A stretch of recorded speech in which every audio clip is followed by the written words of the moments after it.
हाय दोस्तों, आज फिर आप लोगों के सामने उदाहरण यानी प्रश्नावली 2.3 का उदाहरण लेकर के आए हैं और जानेंगे आज विशेष रूप से किस प्रकार से अलजेब्रा का डिवीजन हम लोग इजी वे में सॉल्व कर पाएंगे। इसके लिए सबसे पहले इस चैप्टर में हम लोग पढ़े थे कि यूक्लिड विभाजन एल्गोरिथम फर्स्ट चैप्टर में जिस प्रकार से पढ़े थे उसी में आज हम लोग पढ़ेंगे कि किस प्रकार से इस चैप्टर में भी एल्गोरिथम का यूज करके हम लोग क्या करेंगे, भाग विधि को क्या करेंगे, इजी वे में सॉल्व कर पाएंगे।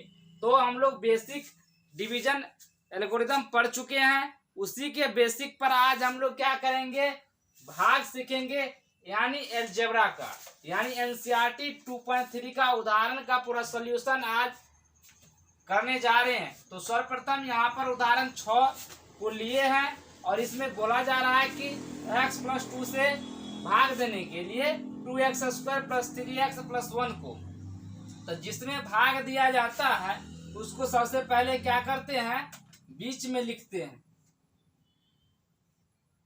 तो 2x² + 3x + 1, यहाँ जिससे देना है उसको यहाँ पर लिखते हैं।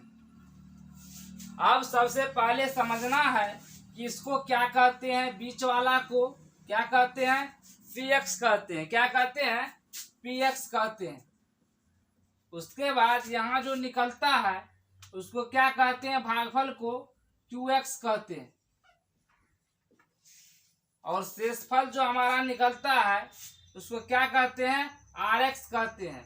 और इसको कहते हैं भाजक को gx। तो हम लोग क्या करेंगे, इसको सबसे पहले डिवीजन देने से पहले समझना पड़ेगा कि x का किस प्रकार से मल्टीपल करने से मेरा यहाँ वैल्यू पुट होगा और किस प्रकार से इसको इक्वेशन के रूप में लिखा जाएगा। सर्वप्रथम हमको समझना पड़ेगा कि किस प्रकार से इसको सॉल्व किया जाता है। पहला नंबर में हमको देखना है कि ये घात का जो रूप है यह घटते क्रम में होनी चाहिए। क्या होनी चाहिए, घटते क्रम में। घटते क्रम में कहने का मतलब है कि जिस प्रकार से x का पावर 2 है, पहला में x का पावर कितना है, 2 है, और सेकेंड स्टेप में मेरा x पावर क्या है, कुछ नहीं है तो 1 है। उसी प्रकार से या नहीं तो इसको ऐसे यदि आप लिखते, पहले x लिखते और फिर x का स्क्वायर लिखते तो यह क्या था, प्रश्न गलत था। इसको फिर अरेंजमेंट करके इस प्रकार से लिखना पड़ता। तो इस प्रकार से सबसे पहले हमको क्या करना पड़ेगा, किसी भी x के घात को क्या देखना पड़ेगा कि घटते क्रम में है या नहीं। उसके बाद देखना पड़ेगा कि क्रम किस प्रकार से बदलता। मान के चलिए यहाँ पर आता 2x3, उसके बाद आ जाता 5x + 3 आ जाता। तो यहाँ पर हम क्या करते, सर्वप्रथम यहाँ पे आप देखते कि x का पावर 3 है, इसके बाद क्या आ गया, 1 आ गया पावर। इसका मतलब 2 वाला पावर यहाँ से बीच से क्या है, गायब है। तो गायब है तो इसको क्या करेंगे, लिख देंगे। और लिखेंगे किस प्रकार से, 0 लगा करके, 0 लगा करके क्या करेंगे, x⁻2 दे देंगे। और जो है मेरा वो तो लिखना ही है। अब क्या हुआ, 3 हुआ x पावर, उसके बाद 2 आया, फिर आया 1। इसी प्रकार से क्या करेंगे, घटते क्रम में पहले सजा लेंगे। सजाने से होगा क्या, मेरा किसी भी स्टेप में त्रुटि का संभावना बहुत कम रहेगा। इसलिए त्रुटि को कम करने के लिए इस प्रकार से अरेंजमेंट करना क्या होगा, बिल्कुल सही होगा। तो सर्वप्रथम हम लोग चलते हैं और किस प्रकार से यहाँ पर हम लोग वैल्यू को पुट करते हैं देखेंगे। तो यहाँ से देखना पड़ता है कि यहाँ फर्स्ट स्टेप में कौन सा वैल्यू आता है। तो यहाँ पे देखिए कि 2 आता है फर्स्ट स्टेप में वैल्यू, और यहाँ पे 2 नहीं है। तो सबसे पहले यहाँ पे 2 देंगे। यहाँ पे जब 2 दे दिए, इसका मतलब यहाँ पे क्या हो गया, 2 से यदि इसे मल्टीप्लाई करेंगे तो कितना हो जाएगा, 2x हो जाएगा। लेकिन देना नहीं, सबसे पहले यहाँ पे 2 था तो यहाँ पे 2 दे दिए। उसके बाद देखेंगे x कितना है इसमें फर्स्ट स्टेप में। तो देखिए x यहाँ पे 2 है और इसमें कितना है, 1 है। इसका मतलब 1 और इसमें ऐड करेंगे x को तब तो 2 पूरेगा। तो यहाँ पे 1 और x दे दिए। अब जब इसको मल्टीप्लाई करेंगे तब यहाँ से आएगा कितना, 2 तो आएगा ही, 1x 1x, कितना x, 2x। कहने का मतलब x पावर कितना हो गया, 2। उसके बाद देखेंगे कि अब इससे जब मल्टीप्लाई इसमें किया तो 2 से भी करना पड़ेगा, तो 2 से 2 में करेंगे तो कितना होगा 4x, कितना होगा 4x। अब यहाँ पर समझने का बात क्या है कि जब नीचे वाला इक्वेशन को हम लोग लिखे मल्टीप्लाई करके, तो जो प्लस का चिन्ह है वहां पर क्या चिन्ह देंगे माइनस का, और जो प्लस का है वहां पर फिर क्या देंगे माइनस, यानी प्लस बन जाता है माइनस और माइनस क्या हो जाता है प्लस। तो यहाँ तक उम्मीद है कि आपको दिक्कतें नहीं होगी। अब यहाँ पर देखते हैं एक है प्लस एक है माइनस, तो दोनों क्या हो जाएगा कट जाएगा।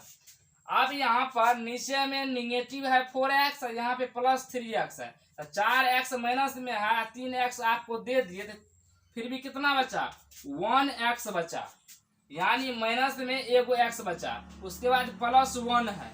अब यहाँ पे निगेटिव पुराना है, क्या पुराना है निगेटिव, जो कि यहाँ पे निगेटिव नहीं है, तो सबसे पहले यहाँ पे क्या लगाना पड़ेगा, यहाँ पे निगेटिव लगाना पर निगेटिव लगा दिए तो भैया अब क्या है यहाँ पे x है ये है, तो निगेटिव लगा दिए तो मेरा पूर गया। इसका मतलब जब निगेटिव लगा दिए तो इसका मतलब 1 ले लेते हैं। अब यहाँ मल्टीप्लाई करेंगे तो कितना हो जाएगा माइनस x वही गया, और 2 से करेंगे तो -2 हो जाएगा।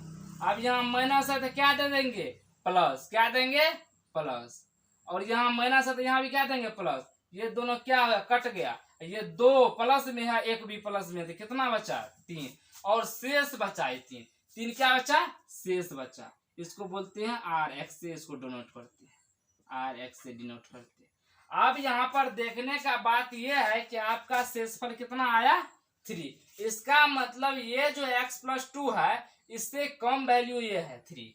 यहाँ पे यदि जब तक यहाँ पे कम वैल्यू नहीं आएगा तब तक इससे यानी gx से भाग लगता चला जाएगा, इससे जब ये कम आ जाएगा इसका मतलब इससे भाग लगना बंद हो जाएगा, यानी या शेषफल जब आपका 0 हो जाएगा इसका मतलब आपका क्या होगा फैक्टराइजेशन हो जाएगा, आपका क्या होगा बहुपद में 0 हो जाएगा, और जब 0 हो जाएगा तो जब भाजक और भागफल को गुना कीजिएगा तो केवल फैक्टर निकलेगा, यानी शेषफल आपका 0 निकलेगा। कहने का तात्पर्य है कि आपको 2 ही फैक्टर के रूप में निकलेगा। जिस प्रकार से आप लोग पढ़े थे बहुपद का अलजेब्रिक रूप, उसी प्रकार से मान के चलिए जैसे कि px बराबर क्या होता है, px को पहले भूल जाइए आप, सबसे पहले आप बचपन में पढ़े होंगे कि भाज्य बराबर भाजक गुनी भागफल जोड़ शेष फल।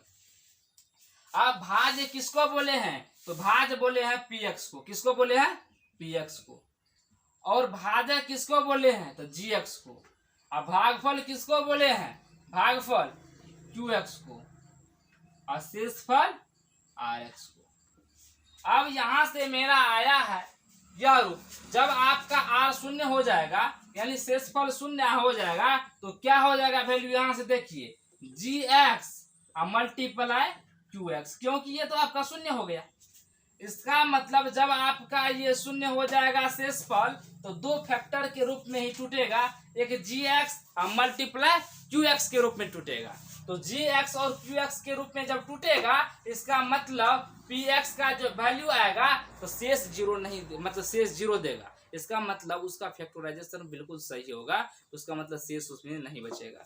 तो यहाँ से हम लोग प्रूफ के माध्यम समझना चाहेंगे कि px को क्या लिखे हैं, px को लिखेंगे 2x² प्लस 3x प्लस 1 बराबर प्रूफ करना होगा, तो इसको gx को मल्टीप्लाई करना है, gx को मल्टीप्लाई करना है किससे qx से, किससे qx से, qx कितना आया इतना, और उसके बाद शेषफल कितना, जब आप इसको मल्टीप्लाई ऐसे कीजिएगा और इसको जोड़ दीजिएगा तो आपको इतना पूर जाएगा। तो आप क्या समझिएगा मेरा आंसर क्या है सही है। इसका मतलब कि जब आपको उदाहरण हमने बताया 6 नंबर का तो उसमें कहीं ना कहीं फॉल्ट एक नज़र भी नहीं आता होगा, इसलिए क्योंकि आपको हम निगेटिव का ज्ञान, उसके बाद असेंडिंग ऑर्डर किस प्रकार से डिसेंडिंग मतलब घटते क्रम में लिखना है, सब आपको क्या किए बिल्कुल सही तरीकों से बता दिए। उसी प्रकार से हम लोग फिर चलेंगे उदाहरण नंबर अगले की ओर।